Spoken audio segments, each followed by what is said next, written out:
আজকে একটা ছেলের কথা বলি যে ঢাকার বাইরে থেকে আসছে। তো ওর কথাটা আমার খুব ভালো লাগলো। ওর বাড়ি গাইবান্ধা। ও এমন একটা পরিবার থেকে আসছে যেখানে কিছুই করা সম্ভব না।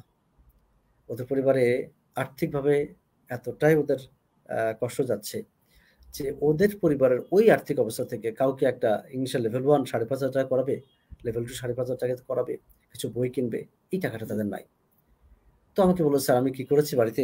বাড়িতে বলেছে যে যেহেতু তার বাবা নাই সংসারে বা বড় ভাই আছে, তাদেরকে একটা কথাই বলেছে, "দেখো তোমাদের তো কিছু নাই, শুধু একটা ছাগল আছে। জি, তা আমাকে একটা ছাগল দিয়ে দাও।" বলছে, "কেন দিব? আমাদের এটা দিয়েই তো সংসার চলে।" বলছে, "এটা দিয়ে আমি কেমন করে দিব?" তখন ও বলেছে, আজকে আমাকে বলল, আমি তো খুব মানে আমার নিজেরই ভালো লাগে। ওর দ্বারা আমি ইন্সপায়ার্ড হলাম। বলল যে, "আমাকে একটা ছাগল দাও, আমি তোমাকে একটা গরু দিব কিনে ইনশাআল্লাহ।" ইনশাআল্লাহ। হ্যাঁ, তা এই যে কথাটা বলল আজকের ঘটনা এটা। ও আমাকে যখন এসে বলল যে, "স্যার এভাবে করে আমি কিছু টাকা নিয়েছি এবং এটা দিয়ে আমি করতে চাচ্ছি।"